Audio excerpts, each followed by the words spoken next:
내가 봤는데 내 전화를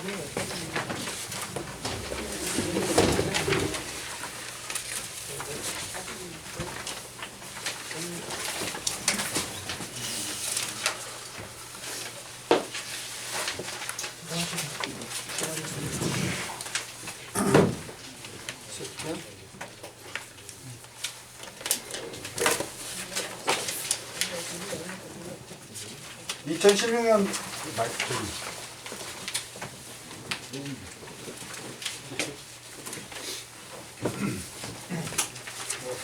자, 회의를 시작하도록 하겠습니다. 자, 2016년도 제4차 이사회를 시작하도록 하겠습니다. 자, 먼저 성함보고를 드리도록 하겠습니다. 제적이사 12명 중 현재 10분이 참석하셔 적법하게 성원됐음을 보고드립니다. 예, 성원이 되었으므로 2016년도 제4차 이사회의를 개최하겠습니다.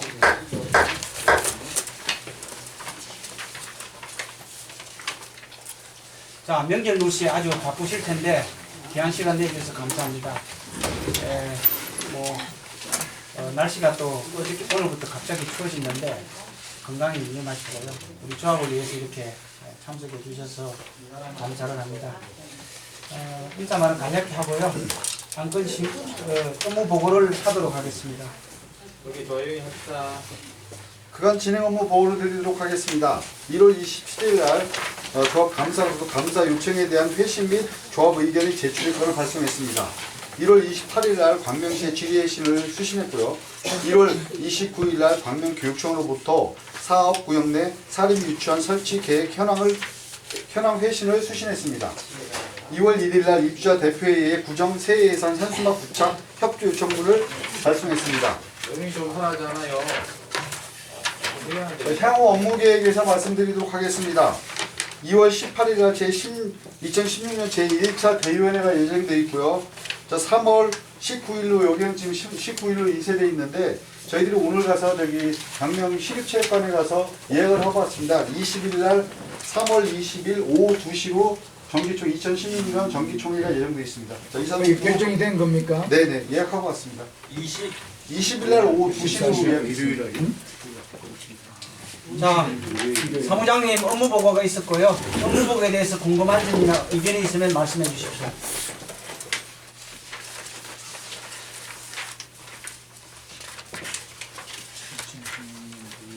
네, 윤일천 이사입니다. 예, 윤일천 이사님. 1월 29일 사업 구역 내 사립 유치원 설치 계획 현황 회신이라는데 이 내용을 좀 풀어서 줬으면 되겠더라도 잠깐 봤는데 간략하게 설명을 좀 해주시죠. 예, 우리 강경무가 좀 설명해 주세요. 예. 지금 저희 은별 유치원이 지금 한 개가 지금 있습니다. 네. 은별 유치원이 현재 120명으로 이제 허가를 받아서 운영 중에 있는 유치원인데 그 유치원하고는 또 별개로 저희들이 이제 나중에 그 주택법, 정확히 주택 건설 기준에 관한 법률에는 저희들이 2,000세대가 넘으면은 저희들이 그 의무적으로 이 유치원을 건립할 수 있는 그 규정이 있습니다.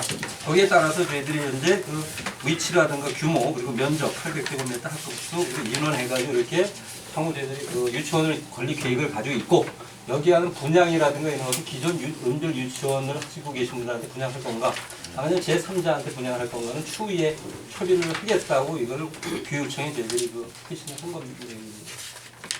알겠습니다. 예, 다른 의견 없으십니까? 박종대 이사입니다. 예.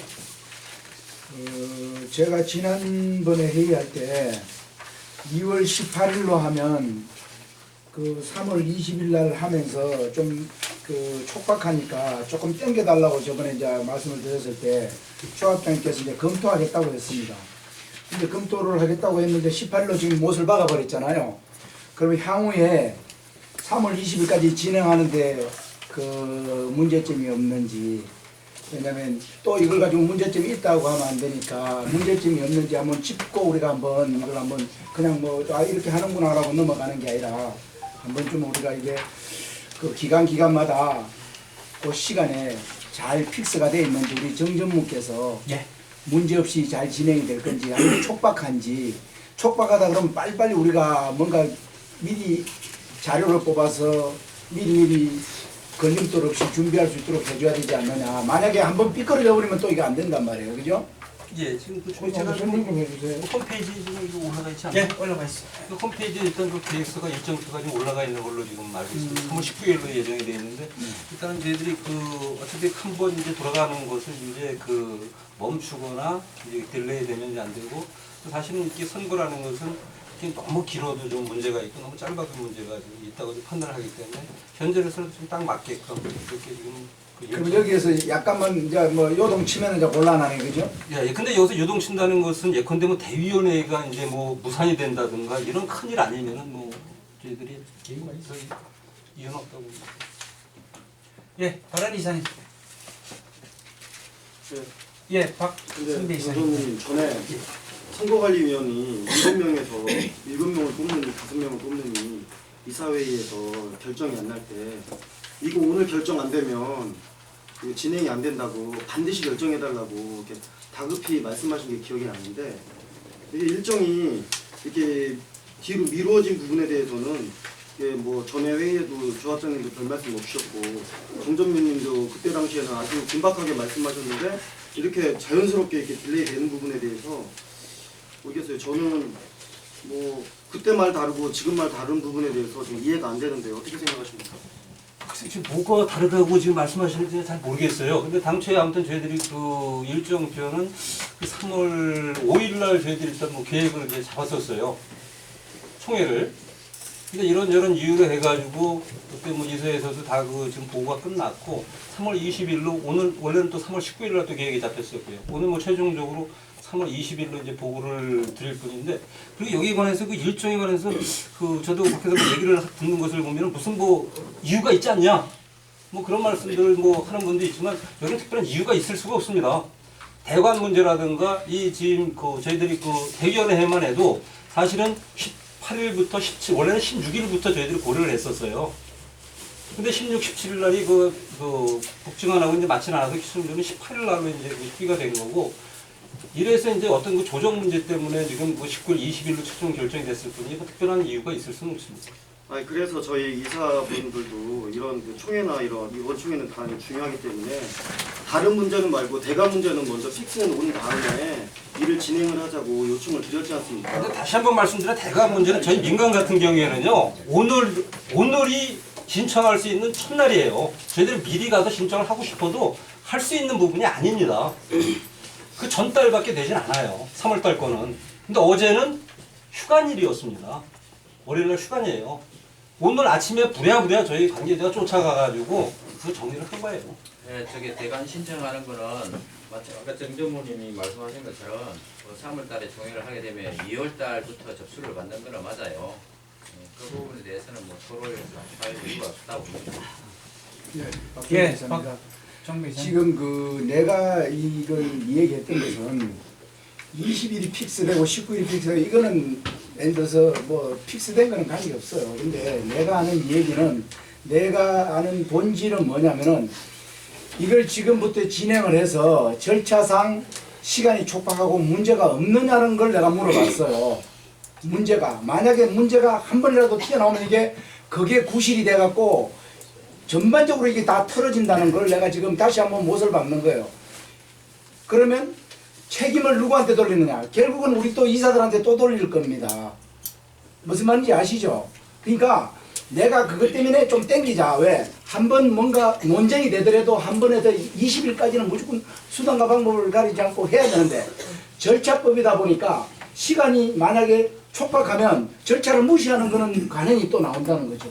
그런 걸 없애기 위해서 내가 그런 것이지 20일 날 해도 좋고 25일 날 해도 좋고 15일 날 해도 좋아요. 좋은데 지금부터 시작을 해서 그 기간이 촉박하냐 충분히 감당을 할 수 있느냐를 내가 정전문한테 물었던 거예요. 네, 감당할 수 있습니다. 되겠어요? 예. 오케이. 또 다른 이사님 의견. 자, 홍계숙 감사님. 예, 저는 지금 그 진행 업무 보고에서 그 1월 27일자로 감사에게 그 감사 요청에 대한 회신 및 조합 의견 제출에 관해갖고 발송한 게 있습니다. 거기에 대해서 좀 말씀을 드리고자 하는데 지금 옆에 최종구 감사님 이사님도 계시고 우리가 감사를 볼 때 그 조합에서 발송한 그 공문에 대해서 그 확인이 필요하니까 조합에서 그 팩스 발송 내역을 갖다 제출해 달라고 요청을 했습니다. 요청을 했지만 조합장님은 그거는 감사 대상이 아니라고 거절하셨고요. 그리고 나서 계속해서 감사 기간 중에도 여러 번 구두로 요청을 했는데도 조합장님은 계속해서 거절하셨습니다.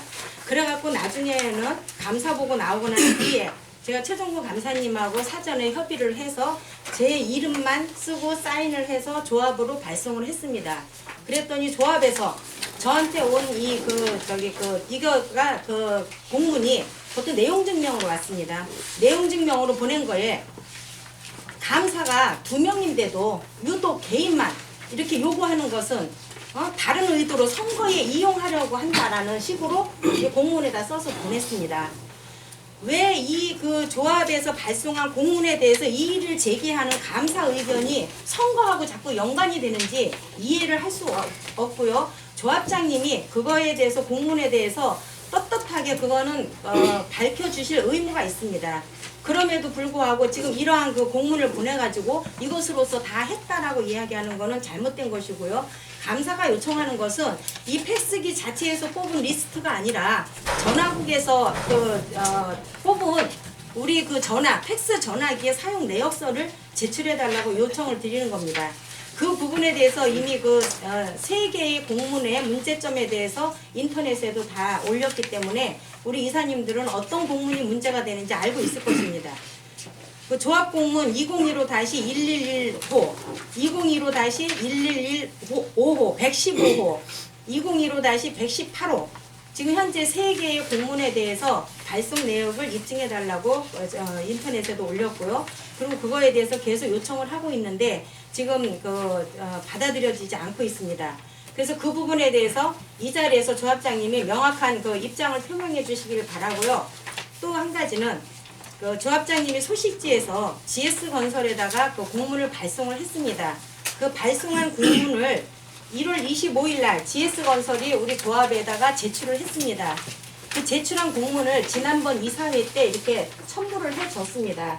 이 부분을 우리 이사님들이 읽어보셨는지 모르겠는데 여기에 뭐라고 되어 있냐면 GS건설에서는 그 우리 조합의 내부 사정으로 가계약 체결이 지연되었다라고 얘기했고요. 그리고 그 2차 협상단이 수개월간의 협상 후 조합 집행부의 요청으로 새로운 계약서 양식을 제출했다는 거예요. 지금 이 얘기는 우리 이사님들이 요청해서 GS건설에서 새로운 양식의 계약서 양식을 제출했는데 우리 대의원에서 이것도 안 돼서 조합 내부의 사정으로 현재까지도 가계약 체결이 지연되고 있다라고 하면서 이 모든 귀책 사유를 지금 우리 조합으로 돌리고 있는데 이 부분은 그때 당시 2차 협상팀에서 GS의 대안을 그럼 한번 제시해봐라라고 했지 우리 그 집행부가 그러한 그 내용으로 2장짜리 계약서를 요구했다는 거를 그대로 인정하는 것밖에 안 되는 공문이거든요.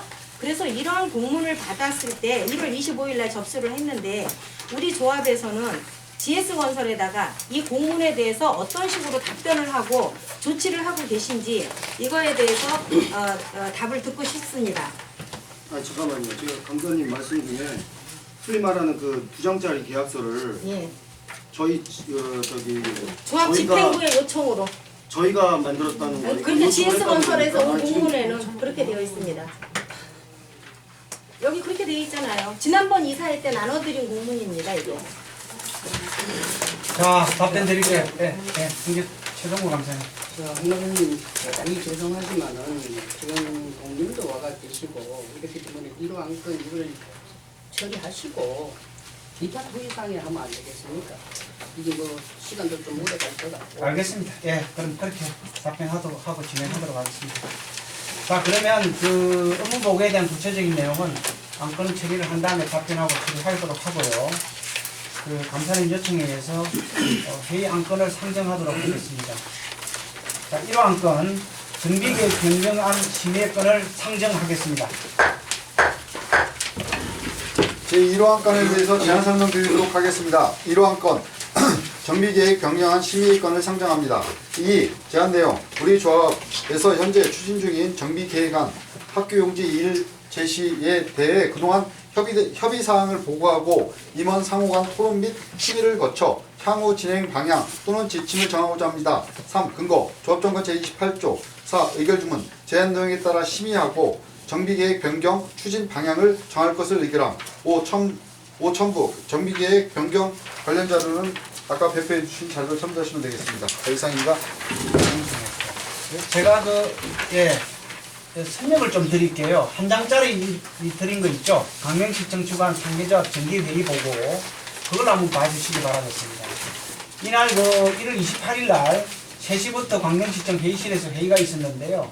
저희 조합에서 우리 여기 오신 유명소 전문의하고 저하고 참여를 했어요. 여기에서 시청에서 이제 협의한 내용을 요약해서 말씀을 드리겠습니다.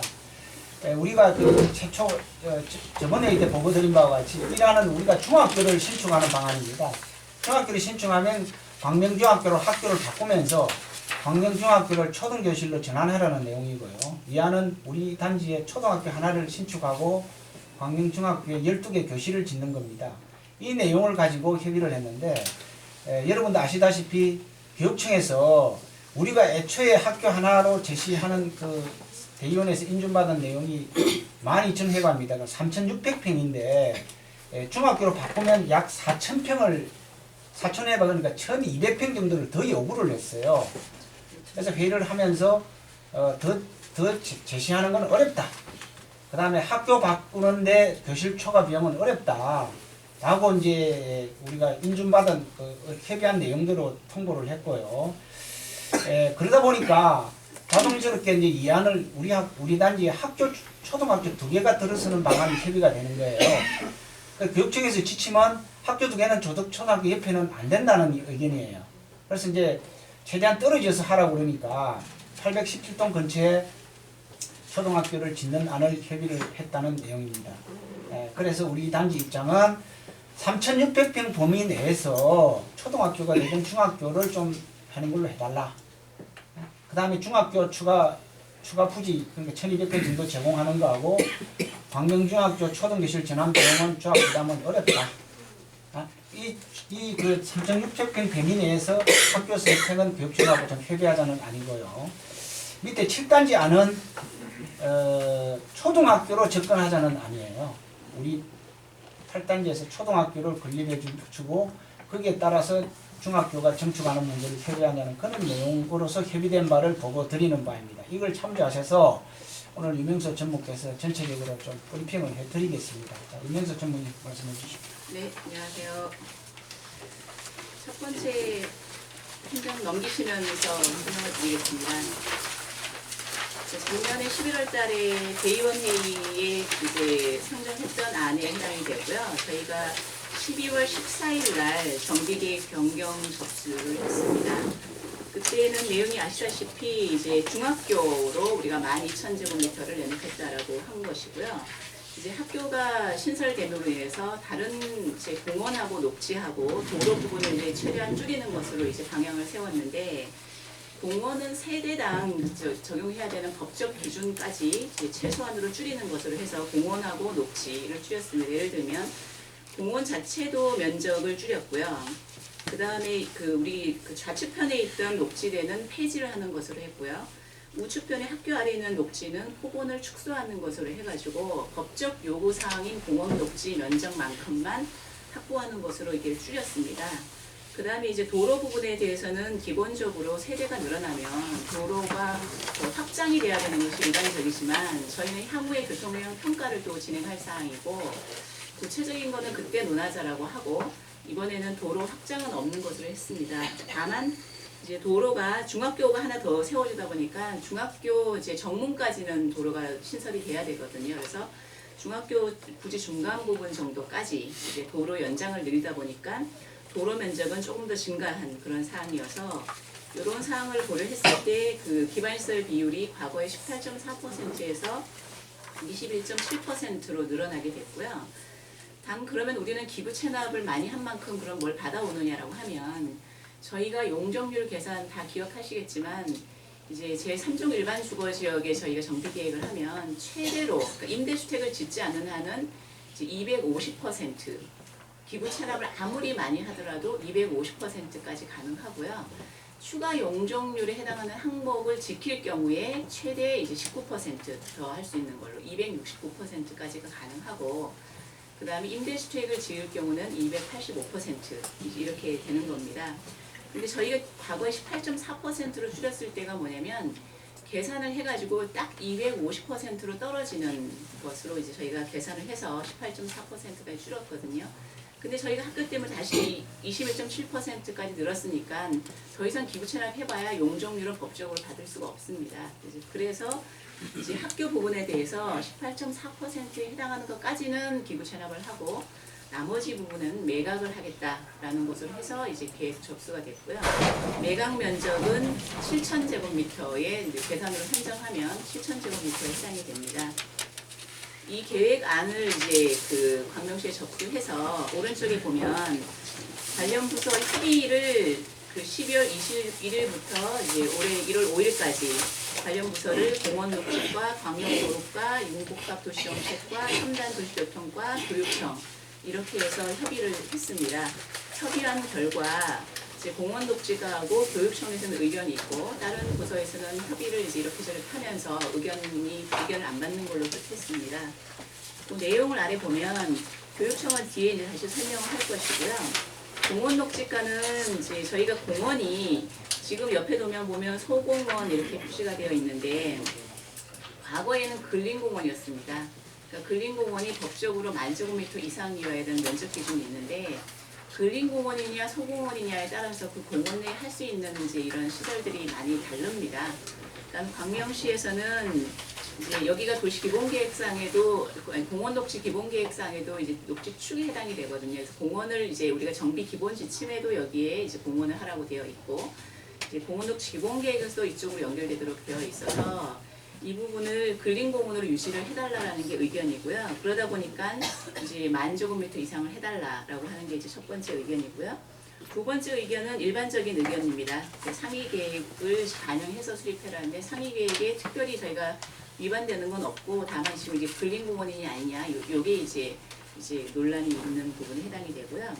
세 번째 내용은 뭐냐면 나중에 이게 시설 결정이 되면 저희가 사업시행인가 때 공원 조성 계획을 수립을 해서 또 공원 심의를 받게 되고요. 녹지도 마찬가지로 이제 조성 계획을 해서 이제 결정하도록 되어 있습니다. 그래서 그거를 인가 전에 협의해라라고 하는 게 이제 일반적인 얘기에 해당이 되고요. 그래서 이 부분에 대해서는 저희가 이제 대안 검토를 해놓고 있는데 다만 학교 부분이 다시 변동이 생기기 때문에 학교의 위치에 따라서 다시 공원 녹지 면적의 조정이 있기 때문에 대안 검토는 해놓고 학교에 대한 결정이 된 이후에 그 부분은 최종적으로 이제 조치 계획을 세워서 협의를 하려고 합니다. 다음에 이제 페이지에 넘어가서요. 교육청에서 이제 저희 단지에 보낸 의견입니다. 그 다음 페이지로 넘기시면 오른쪽에 예전에 제가 보고드렸던 내용이 있습니다. 그 내용하고는 조금 의견이 달라진 거죠. 중간에 이제 계속 세계단지 이제 협의를 하면서 교육청하고 협의를 하면서 좀 달라졌는데 과거에 이제 학교 중학교나 초등학교나 유치원 확보하라는 게 이제 그 7월달에 그 7단지에서 받은 공문입니다. 그래서 그 내용인데 지금 다시 앞으로 돌아오시게 되면 저희 단지가 중학교 12,000제곱미터 확보하는 걸로 이제 협의를 했더니 교육청에서 이제 빨간 밑줄 친 거를 한번 보시면은 저희가 지금 중학교를 한 부지는 초등학교로는 도덕처가 인접해 있기 때문에 부적합하다라고 이제 초등학교는 그 자리에는 안 된다라고 의견을 준 것이고요. 중학교는 저희가 지금 중학교를 확보하는 안에 기본 바탕에 깔려 있는 것은 뭐냐면 거기에 저희가 중학교를 결정하면 광명중학교가 이전해 오는 것이고 광명중학교 부지를 초등학교로 쓰는 안에 해당이 됩니다. 기존에 아마 홈페이지에도 올라가서 아마 그 얘기가 되어 있었을 텐데요. 교육청하고 협의한 대안 중에 하나였는데 그래서 저희가 중학교를 하면 광명중학교가 이전해 와야 되는데 현재 광명중이 16,000이 육박한 면적인 걸 알고 있습니다. 거기다 광명중 학교가 현재 광명중 학생만 따지면 부지가 여유가 있는데 저희가 이제 증가 학생으로 따지면 여유가 없게 되는 거죠. 그래서 교육청에서는 최소한 16,000제곱미터는 확보를 해야 이제 수용이 가능하다라고 하고, 저희가 그 면적 일람표를 보게 되면 이제 여유 있게 교육청에서 잡지는 않았습니다. 그러니까 저스트한 면적으로 16,000을 요구한 사항이 있고요. 그래서 면적이 지금 급격하게 늘어났다는 게 첫 번째 문제인데, 사실 더 큰 문제는 그 아래에 있습니다. 뭐 광명중학교를 초등학교로 하면서의 신축 비용은 이제 조합이 부담하라는 거는 기존에 나왔던 얘기인데, 거기 아래에 보면 이제 마지막 두 개의 문구는 이렇게 자기네가 의견을 줬는데 이게 될지 안 될지는 해봐야 안다라는 의견에 해당이 되는 거거든요. 그러니까 저희 사업을 하면서 8단지가 중학교를 만들고 광명중이 다시 거기를 들어오고, 광명중 자리가 초등학교로 다시 증축이든 뭐 신축을 해서 다시 거기에 학생을 받아야 되고 이러다 보면 이게 시기적으로 안 맞을 수 있다라는 얘기거든요. 그래서 그게 고액이 해당이 되는 거고, 그 다음 얘기는 우리가 지금 이렇게 해서 정비계획에서 학교 결정을 하더라도 이제 광명중학교에도 이제 운영위원회라든지 이런 것들이 있고 학부모회나 이런 것들이 있는데, 거기에 의견 수렴 절차를 거쳐야 되는 거 하고, 그 다음에 이제 중학교 이제 학교 설립 인가나 이런 것들 날 때 안 날 수도 있다 이 얘기거든요. 그 얘기는. 그래서 이제 불확실성이 있다라는 것으로 이렇게 의견을 달아줬습니다. 그래서 이제 그 교육청에서는 저희한테 공문을, 저희가 왜냐하면 중학교 하겠다라고 했기 때문에 중학교 하는 것에 대해서만 지금 의견을 준 것이고요. 또 내부적으로 여러 가지 협의를 해보니까 초등학교 안도 있었지 않습니까? 초등학교를 하게 하는 안도 있었기 때문에 그 부분에 대해서는 직접 쓰지는 않지만 초등학교도 가능하다라는 부분이 있었고, 다만 인접해서 조덕초등학교가 있기 때문에 연계해서는 안 된다라는 이제 의미로 해석을 하시면 될 것 같습니다. 그리고 오른쪽 부분에 쭉 있는 것은 학교나 유치원이 결정이 되면 그 학교 보건법상에 반경 200m 이렇게 해서 들어갈 수 없는 시설들이 있습니다. 그러니까 정화구역이라고 결정이 되는데 뭐 절대 상대 정화구역 이렇게 나뉩니다. 그러니까 그런 것들이 결정이 되면 거기에 못 들어가는 시설이 있으니까 상업용지나 우리 뭐 상가도 마찬가지겠죠. 이런 거 할 때 감안을 해라라고 하고요. 다만 이제 대부분의 시설들은 들어가고 뭐 당구장, 그다음에 유흥 뭐 게임장 뭐 이런 것들은 이제 숙박 이런 것들은 어렵게 되고요. 이제 일부 제약이 가해집니다. 그래서 그런 것들을 상업용지 계획할 때 저희 상가 계획할 때 고려해라라고 하는 의견이 이제 맨 마지막이고, 학교가 들어가니까는 기본적으로 뭐 소음, 진동, 그다음 일조 문제에 대해서는 어차피 그 사업인가 때 그 평가를 받도록 되어 있습니다. 그런 걸 기준에 적합하게 해라라고 하는 것이어서, 오른쪽에 있는 것은 일반적인 의견인데 나중에 상가 계획할 때 이제 고려를 하면 그런 되는 사항입니다. 그러니까 이렇게 되다가 보니까 저희가 지금 12,000제곱미터 내놓는 걸로 대의원 회의도 이제 하고 했는데, 이제 교육청에서 16,000이고 그것도 될지 안 될지 모르겠다라는 식의 이제 공문을 쓰다 보니까 이거 막 밀어붙여가지고 우리가 뭐 그 학교 면적 줄이자라고 노력할 문제가 아닌 것 같아요. 학교 수나 이런 걸 좀 따져봐도 이렇게 그 줄인다라고 하는 것에 범위가 이제 레인지가 크지 않을 것 같고, 뭐 기껏 우리가 정비 결정해가지고 세개 단지가 합의해가 진행하는데 나중에 설립인가가 안 난다든지, 뭐 저쪽에서 광명중에서 반대해서 안 된다든지 이런 문제가 생겼을 때 또 리스크 요인을 그대로 안고 가는 거기 때문에 다른 대안이 필요하다라고 했고요. 조합장님이 아까 우리 이제 그 3개 단지 만난 거 얘기를 하셨는데, 그 전에 저희가 업무 회의를 하면서 7단지가 지금 건축 심의 요청을 해놓은 상태이기 때문에 또 그대로 그냥 7단지를 계속 가게 하는 것은 문제가 있다. 일단 우리 계획안을 대안을 한번 정식으로는 뭐 이사회나 이런 걸 거쳐야 되니까 뭐 공문이나 이런 건 어렵고 도면이라도 제시를 해가지고 한번 태클을 한번 걸 필요가 있겠다라고 하는 이제 결론을 내려서 3개 단지 협의할 때 이제 안을 제시를 했고요. 그 다음 페이지 넘기시면,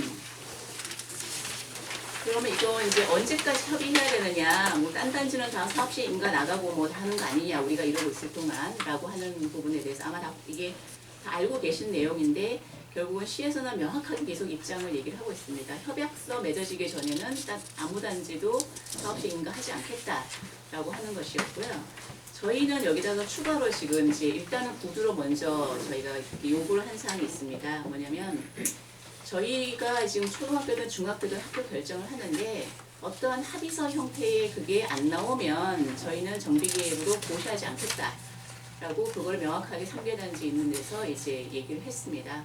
그래서 광명시에서도 그걸 받아들여서 저희가 일단 제안했던 건 뭐냐면 사업 시행 인가 단계까지가 아니면 사실은 구체적인 돈이 나올 수가 없거든요. 뭐 얼만큼 신축하느냐 얘기가 그때 최종적인 이제 그 인구수나 학생 수를 정해지는 것이기 때문에 그 두 차례에서 나눠서 하면 어떠느냐라는 이제 건의를 했습니다. 뭐냐면 저희가 정비계획 결정 고시를 해야 되면 어떠한 형태의 3개 단지가 비용을 분담한다라는 내용에 대해서 확약이 있지 않고는 우리가 하게 되면 우리는 손해 볼 것인데 그건 안 하겠다. 그러니까는 1차에서는 돈이 얼마고 이런 얘기는 못하니까 그 부분에 대해서 일단 공동 분담한다라는 것은 최소한 합의를 하자라고 했고 광명시에서는 이제 구체적으로 더 나중에 진행이 되겠지만 이제 내용 증명으로 각 단지가 공문을 보내라라고 하는 얘기를 지금 하고 있는 상태에 진행이 되고요. 11단지는 아직까지 뭐 구체적으로 진행이 안 되니까 그 조합장님은 와가지고 이렇게 계속 듣고 가시는 형태고 7단지 조합에서는 굉장히 많이 이제 반발하고 있습니다. 이제 반발한 이유가 이렇게 저희가 태클을 건 것도 있지만 하나는 저희가 태클을 걸어서 이제 나온 효과가 이제 광명시 팀장이 건축 심의를 당장 진행하지 않겠다는 형태로 지금 이제 얘기를 하고 있습니다. 왜냐하면 중학교가 본인들이 보기에도 이게 심의과 같지가 않은데 그러면 분명히 학교에 대한 대응 검토가 새로운 안이 나오는데 학교가 나오면 반드시 7단지하고 이제 초등학교는 영향이 있거든요. 제가 뒤에 설명을 하겠지만 그래서 다시 건축심의 또 할 가능성이 높은데 어떻게 무조건 하느냐라는 부분에 대해서 약간 태클을 거는 것까지는 지금 이제 진행이 된 상태입니다. 그 다음 장에 넘어가시면요. 오른쪽에 대안 검토. 그러면 저희가 중학교 가는 부분에 대해서는 우리 단지한테 그렇게 유리한 안이라고 볼 수가 없기 때문에 그러면 초등학교를 다시 이제 대안 제시를 하자라고 해서 지금 그 3개 단지랑 얘기한 것이 저희가 이제 도면을 조합장님이 이제 보여주면서 우리 이제 중학교 뭐 16,000하고는 못한다. 초등학교 검토하면 초등학교 하면 이 자리에 하겠다라고 제시한 계획 안에 해당이 되겠습니다. 그래서 이게 중학교가 안 되니까 초등학교로 여기 지금 저희가 나름대로는 저희한테는 일조권에 영향이 없는 위치가 여기거든요.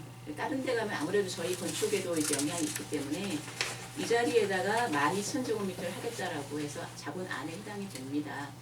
근데 이제 초등학교 면적은 다시 교육청 협의 들어가야 이 사람들이 면적이 12,000이다 아니면 14,000이다 어떤 얘기를 할 건데 일단 저희가 제시하는 것은 12,000제곱미터를 제시를 한 안에 해당이 되고요. 그 안이 이제 7단지는 굉장히 민감한 안입니다. 왜냐면 학교는 1조 확보를 해야 되기 때문에 1조는 교사동도 있고 운동장도 적용이 됩니다. 그래서 7단지가 건축물 높이 올라가는데 이제 제약이 발생이 되거든요. 그래서 7단지에서는 이렇게 하는 것은 안 된다. 다른 초등학교 하는 건 좋은데 위치를 딴 데다 해라 라고 하는 이제 말씀을 하셨고요. 우리 단지 입장에서는 일단 여기밖에 대안이 없다라고 해서 뭐 이제 시의 입장은 그러면 8, 9단지도 뭐 다른 데 크게 영향 없이 갈 수 있는지 한번 검토를 해달라고 했고요. 7단지 보고도 구체적으로 그럼 얼만큼 일조가 이제 그림자가 얼만큼 걸리는지 이거를 분석을 해봐라. 해보고 그게 이제 많이 걸리지 않는다라고 하면 교육청하고 협의해서 교육청에서 만약에 가능하다라고 하면 이 안도 진행할 수 있는 거 아니냐 이제라고 하는 부분에 대해서 이제 중재를 했습니다. 그래서 7단지에서는 이제 검토 작업을 이제 시작을 하고 있고요. 이 부분에 대해서 뭐 기본적인 검토는 해놓으셨다고 하시더라고요. 그렇게 해서 만약에 이제 이렇게 12,000제곱미터가 여기에 온다라고 하게 되면 기부 체납 비율은 20.6%로 일단 계획을 해볼 수 있습니다. 협의를 하면서 이게 달라질 수 있는 부분인데 그러니까 다소 줄어들었죠. 기부 체납 면적은. 근데 이게 뭐 1% 이게 지금 현재는 중요한 것은 아닌 것 같고 위치가 가장 중요한 것 같습니다. 그래서 이렇게 되면은 이제 저희가 기부 체납이 줄어들었기 때문에 매각 면적도 줄어들게 되죠. 왜냐하면 18.4%가 어쨌든 간에 저희가 250%를 이제 찾아가는 것에 해당이 되니까요. 그래서 학교 매각 면적은 4,700제곱미터에 해당이 되는 것입니다. 근데 기부 체납 비율이 왜 줄어들었냐면요. 저희가 아까 도로가 늘어났습니다. 아까 앞에서 얘기할 때 중학교가 오면 중학교과 정문까지 도로를 연결시켜야 되기 때문에 이제 늘어났습니다 했는데 중학교 없어지니까 다시 위치가 되돌아가는 거고요. 되돌아가는 위치도 이제 공원 면적을 좀 줄였으니까 오히려 더 줄어드는 형태가 됐기 때문에 기부 체납 비율이 이제 조금 다소 줄어드는 형태에 해당이 됩니다. 그래서 현재는 요거를 광명시청에 이제 저희가 제시를 해본 상태고요.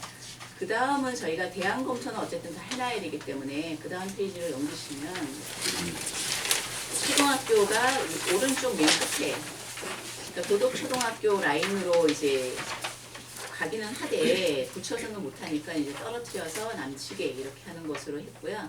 이거는 조금 전에 우리 했던 안하고 거의 흡사합니다. 다만 이제 위치만 달라진다라는 것이고요. 아무래도 건축적으로는 조금 더 이제 영향이 있을 겁니다. 다만 용적률을 못 찾거나 뭐 그렇게 하지는 않는다라고 나우에서 얘기는 했던 상태입니다. 만약에 근데 이제 저희가 입장이 오른쪽으로 바뀐다고 하면 구체적인 검토는 해야 되겠죠. 그래서 그 안에 해당이 되고요. 교육청 협의대로 16,000을 하게 되면 이제 오른쪽에 해당이 됩니다. 이거 하면 저희 부지 면적이 기부 찬합이 24%로 확 늘어나고요.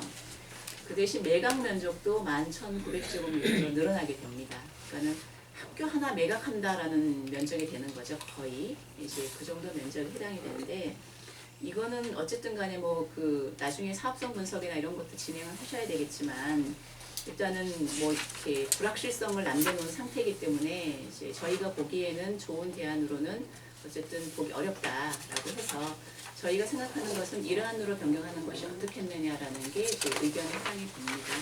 그래서 이게 이제 구체적으로 뭐 저희가 공식 공문으로 제출하진 않는 상태이기 때문에 오늘 논의를 거치셔가지고 방향이 좀 정해지면은 이제 공식적인 이제 조치계획서에 우리는 이제 달리하는 것에 대해서 공식적인 제시를 하게 되면 공식적인 제시를 하지 않으면 교육청에서는 협의를 안 해줍니다.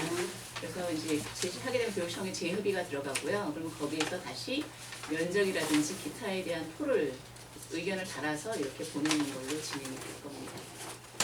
설명은 여기까지 마치겠습니다. 예, 유명수 전문인 성실하게 설명 잘 하셨고요. 오늘 뭐 궁금하시거나 의문점을 싹 다 질문하시고 써주십시오. 예, 노덕 기사님. 지금 중학교가 어렵다고 얘기가 나왔으니까 얘기인데 지금 우리 단지에 초등학교가 하나 있지 않습니까? 도덕초등학교가. 근데 지금 도덕초등학교가 3분의 2 이상이 비어 있어요.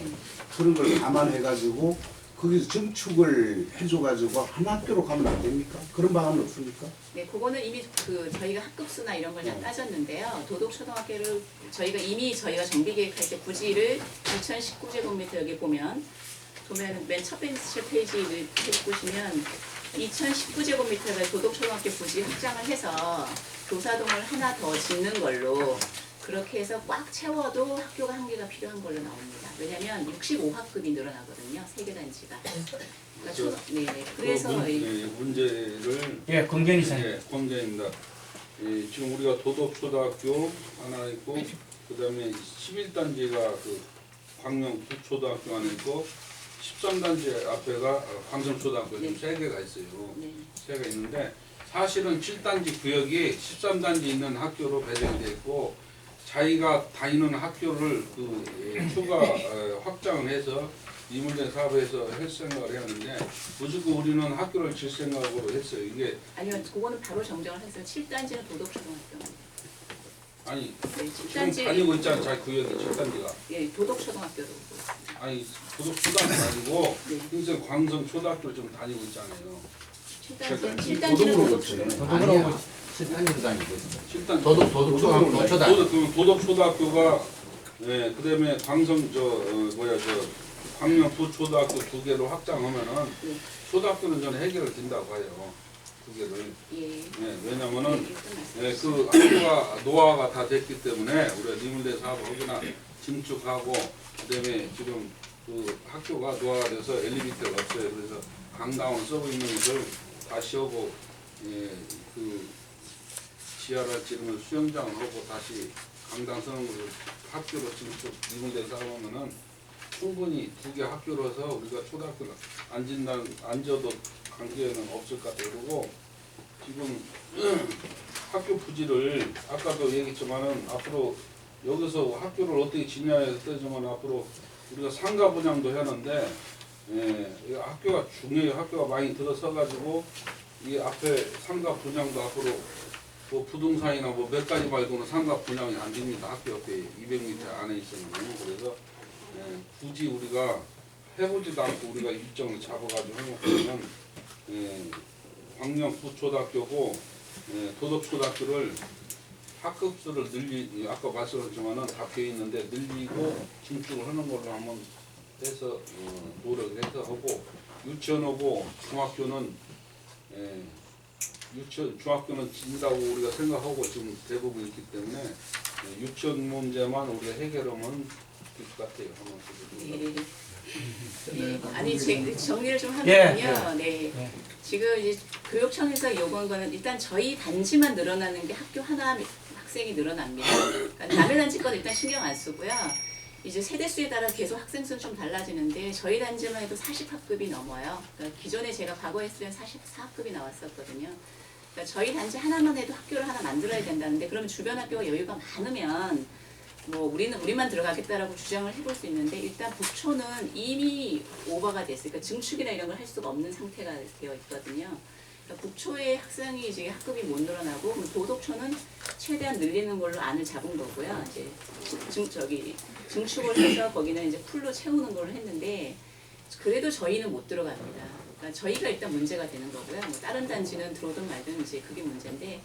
그래서 그 논의에 대해서는 충분히 광성초에 몇 학급 남았고 아마 과거에도 제가 한번 보고는 드렸던 것 같은데 주변 학교에 대한 분석을 다 해봤습니다. 여유 학급이 얼만큼 있는지 학교 면적은 어떤지 따졌는데 몇 학급 정도씩밖에 여유가 없었습니다. 그래서 현실적으로 아무리 하려고 해도 주변 학교에 수용하자라는 것은 안 됐고요. 그래서 사실은 초등학교는 어쩔 수 없이 해야 되는 것으로 이제 논의가 됐는데 중학교 부분에서는 저희가 교육청에다 중간에 어떤 요구를 했냐면 3개 단지에서 중학교는 광명시 전체가 하나의 통합권이라고 합니다. 근데 교육청 내부적으로 요 단지는 요 학교, 저 단지는 요 학교인데 광명시 전체 학교의 배치를 흐트러라. 그래서 저 멀리 있는 학교에 좀 더 멀리 보내고 이런 식으로 해서 주변 학교를 여유를 만들어서 우리를 수용해달라는 요구를 했습니다. 그래서 저희는 학교 하나밖에 못하겠다. 그리고 유치원은 뭐 사실 면적은 크지 않기 때문에 학교 하나하고 유치원 하나밖에 못하겠다는 요구를 지속적으로 한 결과가 사실은 이제 나왔던 것이고요.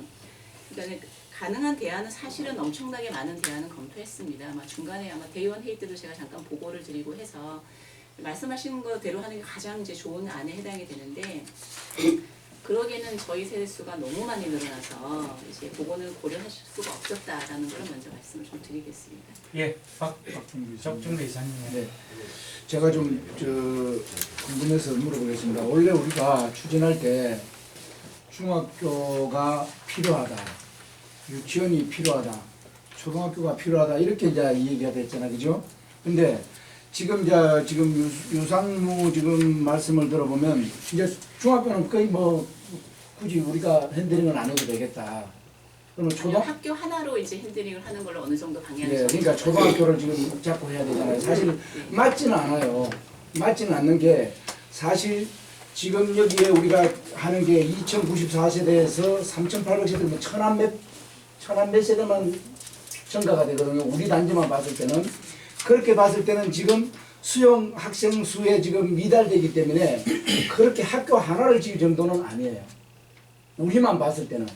7단지와 11단지가 결합이 되다 보니까 이게 학교 하나가 생기는 거예요. 그게 우리 때문에 이게 학교 하나가 더 생긴다는 논리는 맞지 않아요.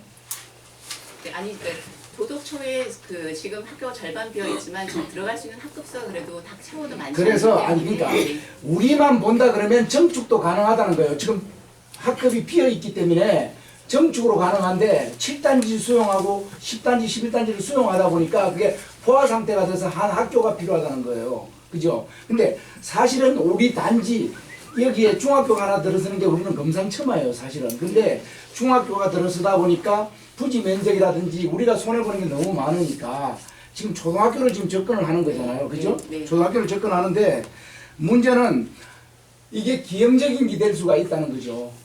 봤을 때. 왜냐하면 초등학교가 여기 있는데 하나가 쌍둥맞게 이쪽에 있다. 아까 그 이현 이사도 말씀했지만 학교가 있음으로써 일족권 영향이라든지 예를 들어서 상가 문제라든지 여러 가지 문제점이 이제 대두될 수가 있잖아요. 상가라는 게 당구장도 들을 수도 있고 여러 가지 있는데 그런 유해 환경이라든지 이런 거는 지금 또 학교 뭐 반경 뭐 얼마 내는 안 되고 뭐 이런 이제 조건이 있으니까 이게 상당히 이제 문제가 이제 될 수가 있다는 거예요. 그래서 저는 이 자체를 어디든지 교육청에서 요구하는 거는 당연히 교육청 자기네들이 요구하고 자기네들이 당연히 좋은 걸 요구할 거예요. 하지만 우리는 그렇게 반박할 수 있는 자료를 제시를 해야 돼요. 그냥 그 사람들이 요구한다고 해서 우리가 무조건 그렇게 될 수밖에 없구나가 아니라 반박할 수 있는 자료를 충분히 우리가 만들어 가지고 우리도 최대한 제시를 해줘야 되겠다. 그게 뭐냐? 바로 제네시스라든지 우리 그 독립 비엔드라든지 이런 분들이 돈을 받고 할 수 있는 역할이라는 거예요. 그렇죠? 네네. 그걸 좀 심도 있게 좀 달아주시기 바랍니다. 예. 먼저 말씀. 질문하겠습니다. 예, 김준희. 이상무님한테 여쭤볼게요.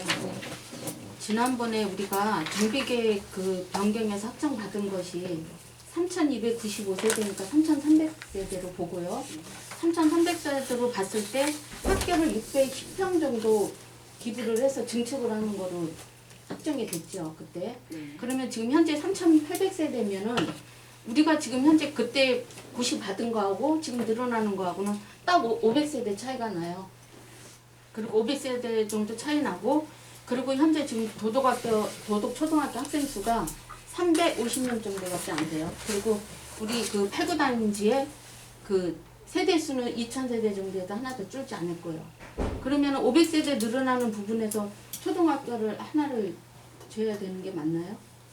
그러니까 이제 저희 자, 아까 유 전무님 좀 그 질문이 중복될 수 있으니까 네. 좀 받아보고 정리를 해서 그렇게 답변하도록. 자, 예, 송영호 이사님. 예.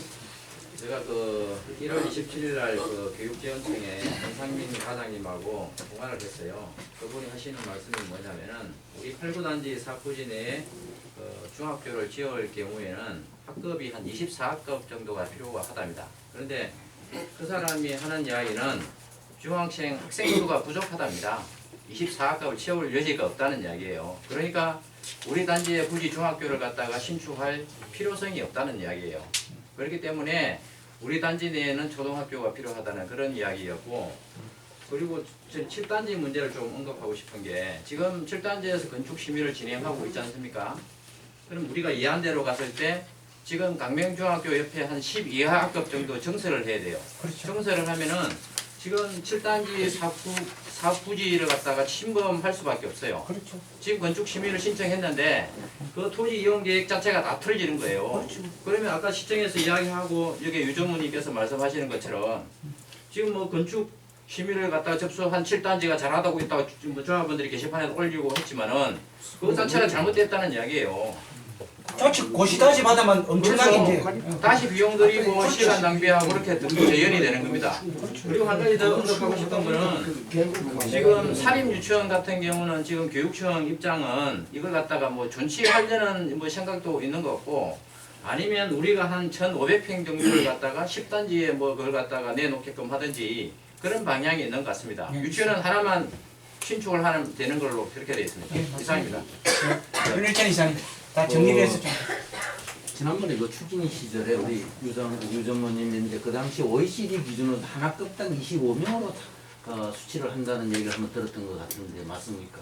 학생 수는 계속 변하고 있습니다. 예. 저희가 협의할 때마다 그 기준이 계속 바뀌고 있거든요. 그래. 그 당시 이제 추진위 시절 3,295세대 할 때 OECD 기준으로 25명 정도를 예상을 했었거든요. 그 당시에 기억을 하면 그렇게 생각이 듭니다만, 제가 하나 유상무대 여쭤보고 싶은 것은 중학교 설립하는데 그 기준이 뭐 16,000 해봐야 된다, 12,000 해봐야 된다, 그게 있습니까? 학교 설립 기준에? 학급 이게 계산할 때요. 예. 그 크게 보면 학교는 교사의 면적하고 체육장, 운동장의 면적을 계산하는 기준이 있습니다. 네. 학급 수가 많으면 많이 늘어나고요.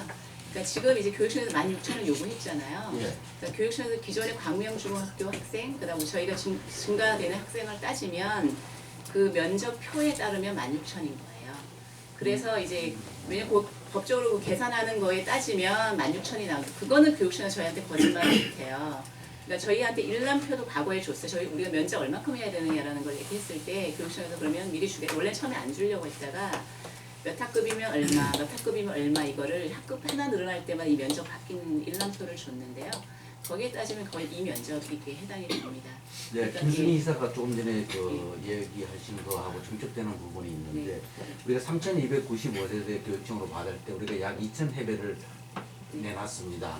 근데 그거와는 이제 별개로 또 가야 되는 상황이 되는 겁니까? 그건 2,000 우리 해외가 준 거는 도초에다 내놓은 거고 새 학교 짓는 데는 아무런 그 영향력이 없는 겁니까? 그러니까 엄밀하게 따지면 그때도 협의할 때 뭐냐면 3,295세대인데 세대가 증가하면 재협의해야 된다고 공문에 달았습니다. 그러니까는 막말로 이제 저희가 지금 아까 이제 여러 가지 방법에 대해서 해야 된다고 하셨는데요. 다 했었습니다. 뭐냐면 저희가 기존 3,295세에 대해서 늘어나는 것만 학교 면적 한정해가지고 협의도 했고요. 그 다음에 현재 세대, 2000세대, 2064세대인가요? 저희가 현재 세대에서 현재 세대는 어차피 학교 가고 있으니까 증가되는 것만 우리가 이 기준에 적용하겠다라고는 것도 해서 요구도 했습니다. 교육청에. 마찬가지로 딴 단지도 같이 해가지고 증가되는 것만 따지자라는 요구도 했어요. 근데 이제 기본적으로 이렇게 교육청에서 산정 기준이 뭐냐면 여기 재건축 단지 4개 단지 최근에 한 재건축 단지에 그 학생 수 발생을 매년 초에 이제 주민센터에 요구를 해서 받습니다. 이렇게 한 집당 몇 명이 학생이 있느냐 초등학생이 그게 초등학생은 0.3224, 중학교는 1924 이런 식으로 그게 해마다 다른데요. 늘어나고 있습니다. 그러니까 저희가 협의했을 때보다 이제 늘어났고요. 과거에 저희가 3,295도 최초로 할 때는 그런 조사를 안 했는데 재건축 단지를 입주해오면서 학생 수가 급격하게 늘어나니까 교육청에서는 그냥 단순하게 기존의 기준 가지고는 안 되겠다라는 걸 해서 그 산정 지표를 실제로 조사한 걸 가지고 그러니까 재건축 단지는 기존에 있는 주택지하고는 완전히 다른 문제가 생기니까 이제 그 산정 지표를 매년 조사를 해서 그거에 근거해서 그때 협의가 들어오면 그 적용을 시킨다라는 것이어서 그 기준이 새로 생겼다라고 보시면 되고요.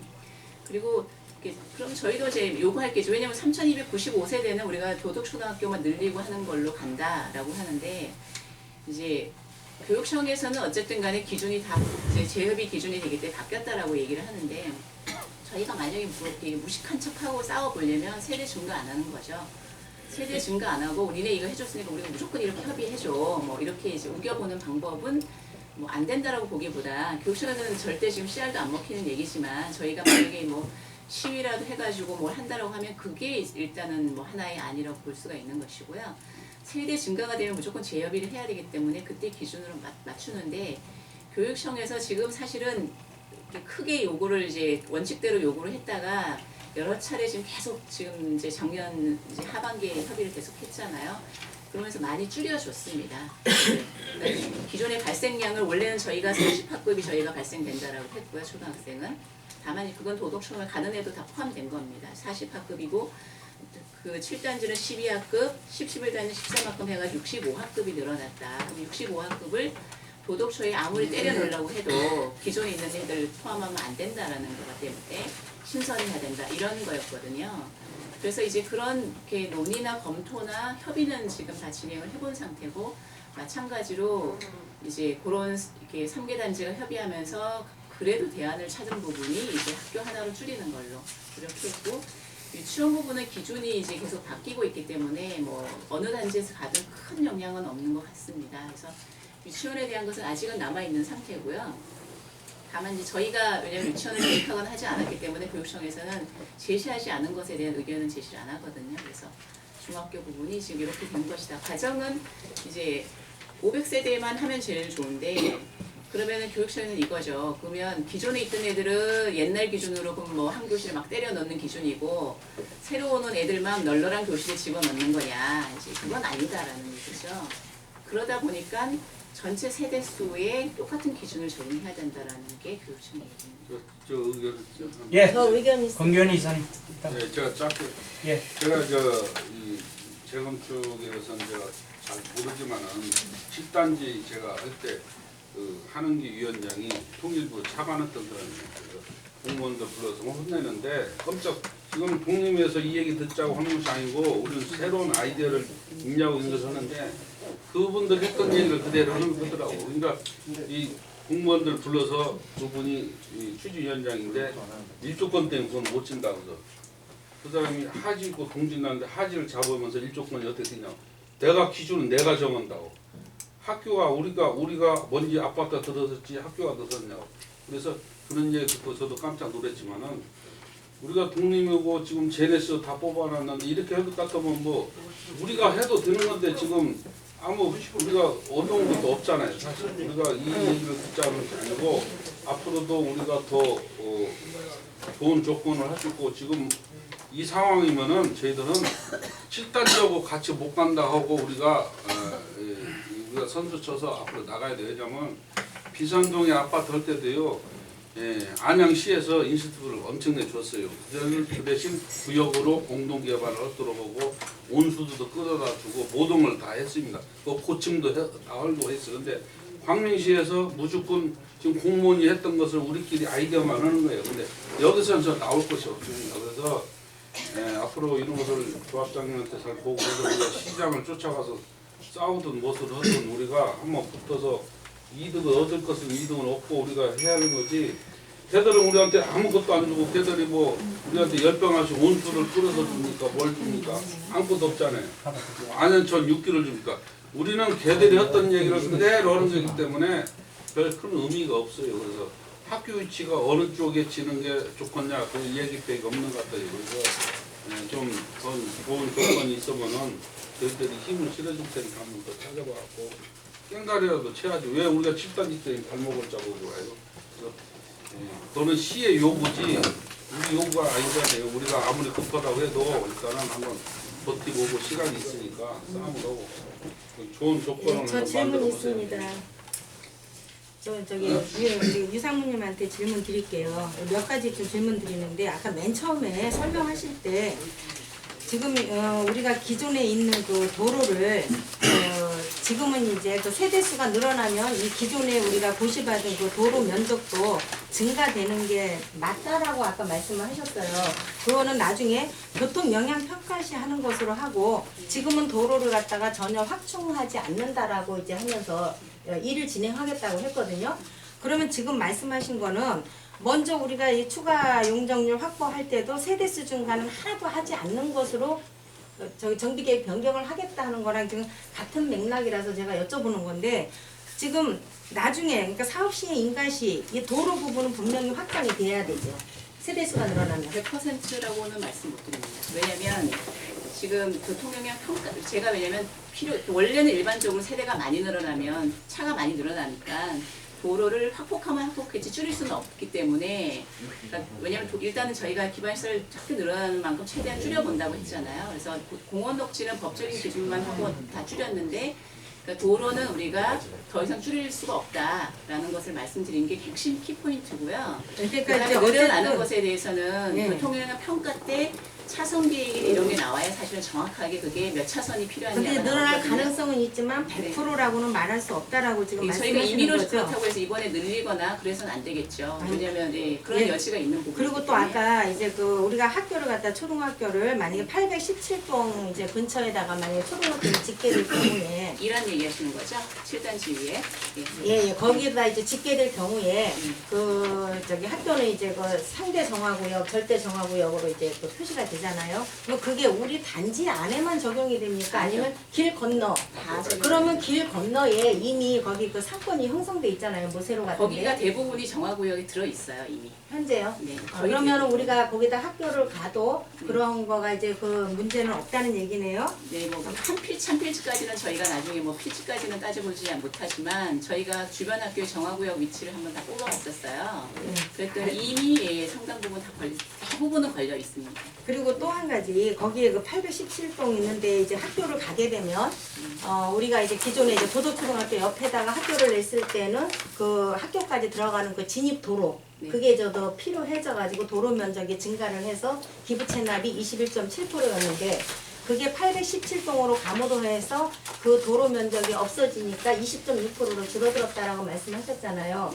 근데 내가 이 부분에 대해서 전문가가 아니라서 여쭤볼게요. 제가 이 부분에 대해서 우리 조합원 중에 이제 어떤 분이 이 분야의 전문가이신 분이 계시더라고요. 근데 그분 말씀이 요즘에는 학교를 지을 때 학교가 어디로 가든 지금 요 817동에 지금 얘기하는 거는 도로에서 바로 학교 교문 정문으로 들어가는 거를 가정을 해서 도로 면적이 필요 없다라고 말씀하신 거잖아요. 근데 요즘에는 그 기준이 아이들 그 위험 문제 때문에 그 정문에서 바로 도로하고 인접할 수 없게끔 단지 내 도로로 들어가서 아이들이 이렇게 드나들 수 있게끔 그렇게 해서 어디로 가든 817동 있는 데로 가도 기존의 그 정문까지 들어가는 도로 폭은 확보를 해줘야 된다라고 이야기를 들었거든요. 근데 그게 전혀 아닌가요?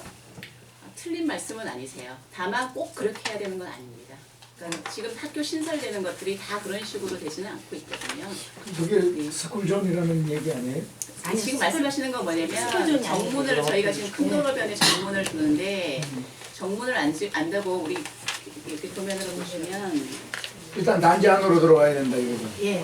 그 말씀은 뭐냐면요. 그러니까 이제 그 큰 도로에 정문이 바로 인접할 수 예, 이걸 없다. 보면 여기에다 도시계획 도로를 여기다 뚫어야 된다라는 말씀이세요. 이제 그 말씀이시죠. 근데 참고적으로 지금 저쪽에 잠깐만요. 질문 아직 안 끝났거든요. 양정보다 네, 잠깐만요. 네, 질문이 아직 안. 그거는 옛날에 지었을 때 그런 거고. 아니 근래 여기 아, 여기 네. 지금 1단지 앞에 아, 예, 그러니까 잠깐만 질문 또 마지막 질문을 하나 할게요. 지금 우리가 그 처음에 일환으로 신청한 거 맞지요? 정비계획 변경? 아니요, 접수안이요? 예. 접수안. 일환이 예. 아니고요. 아니, 그러니까는 저기 12월 14일에 그 광명시청에다가 접수한 것이 일환. 즉 이제 중학교를 우리가 신설을 하고 그 다음에 이제 광명중학교를 초등학교로 전환하는 그 안으로 신청한 게 맞죠? 네네. 그거를 신청한 이유가 이제 우리 조합장님은 이제 소식지에서 그 시간 단축을 하기 위해서 그렇게 했다. 어차피 한 단지 안에 초등학교가 2개가 있으면 교육부에서 허가가 나지 않아서 그래서 시간 단축을 위해서 중학교를 제시를 한 거다. 조합장님은 그렇게 말씀하셨단 말이에요. 소식지에 분명히 그렇게 기록이 되어 있고 그런데 결과적으로는 중학교가 아니라 우리가 중학교를 지면 광명중학교를 초등학교로 전환하는데 오히려 그 광명중학교에 있는 기존의 학교 운영위원이라든가 학부모회에서 오히려 반대할 여론도 높고 그래서 그거가 더 이렇게 부대낄 수가 있고 그래서 초등학교를 지금 바꿔야 된다. 그러면 처음부터 초등학교로 가는 게 더 시간 단축도 할 수 있는 그런 상황이었다는 얘기가 되는 건데 아닙니다. 아니 아까 설명하실 때 그렇게 하셨어요. 아니요. 시간 단축 때문에 제가 말씀드린 적이 아니, 없습니다. 네. 그 시간 단축은 우리 조합장님이 말씀하신 거고 아까 설명하실 때는 광명중학교의 학교 운영위원회 얘기도 하셨고 예, 그런 부분 때문에 교육부에서 이게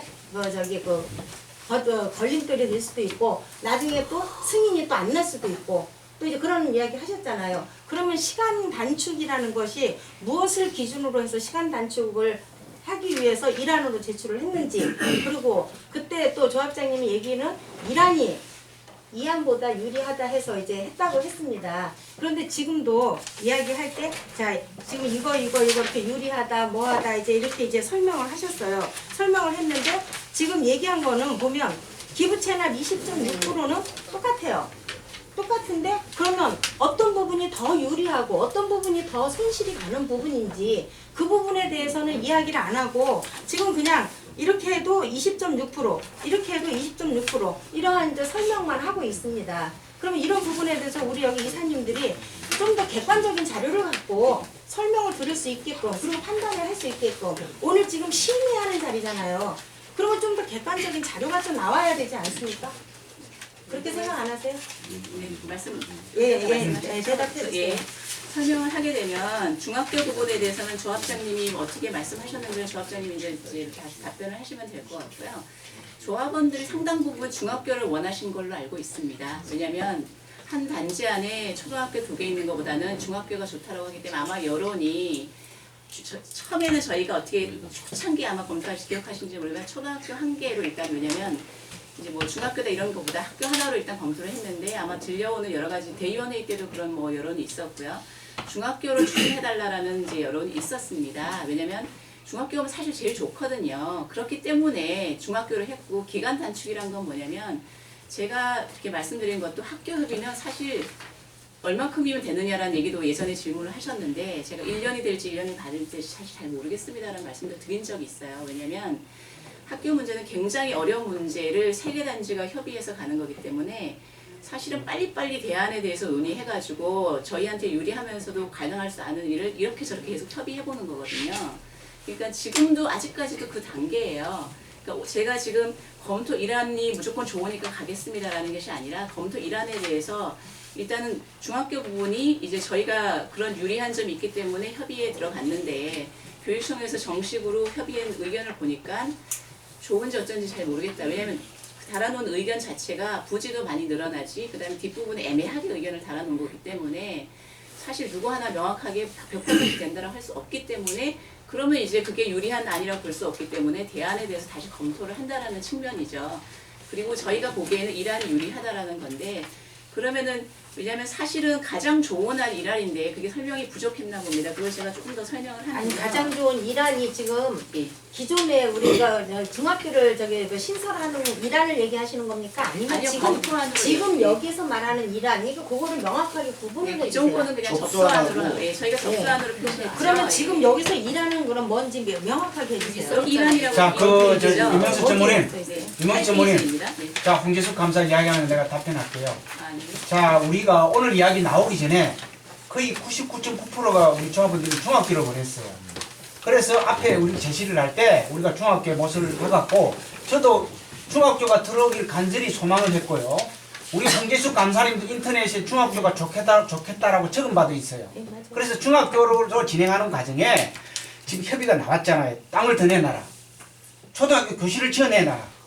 그렇게 됐기 때문에 지금 보고 드리고 초등학교를 이렇게 거론하는 거예요. 그거 다 협의하는 과정이었지, 그게 결정된 바가 아니라고 내가 몇 번 전화상으로도 말씀을 드렸어요. 협의가 아니라 지금 변경 신청 접수한 거 아닙니까? 접수를 했잖아요. 접수한 거지. 협의하는 게 아니라 접수를. 자, 접수할 때는 다들 중학교가, 아니 유명수 전무님 자, 제가 한마디만 아니, 할게요. 가만히 계세요, 거기. 한마디만 할게요. 바쁘니까. 아니, 그 가만히 계시라니까. 자 한마디만 할게요. 자 유명수 전무님 자, 계시. 자, 그 가만히 있어. 그 참관하러 오시면 참관을 있어요, 왜? 한마디만 하고 갈게요. 말못하게 왜? 자, 이사님. 가만히 계셔보세요. 제가 이사님. 이사님 한마디만 하고 갈게요. 저 발언들을 들어야 됩니까? 말씀 결정해 주시나, 이사님. 자, 필요도 없고 네. 전문 가시면 네? 조합장님이 정비계 자, 정리할게요. 갖다 시중에 접수하면 접수하지 말으라고 말렸어야 되는 분이 전문가예요. 맞아. 시범을 받아가시는 거예요. 그러니까 너만 잘 능력 없어. 그런 접수를 전문가로서 그냥 묵인하셨던 거예요. 맞아요. 이사님들 왜 여기에 대해서 진작 안 하십니까? 그러니까 이사님들 욕먹고 좌장님 욕먹는 거예요. 하려고 그러잖아요. 아니 뭐 하십니까? 이 얘기를 지금 하고 있는데 왜 중간에 그렇게 잘라? 아니요 다른 질문을 하시니까 제가 아니 지금 이 얘기 지금 계속 지금 말하거든. 회의하시기 전에 그것도 질문하셨어야죠. 기다려. 독립비리 진짜 자격 없어. 아니 그런 것부터 언제 왔어? 뭐냐고. 독립비리. 회의하는 과정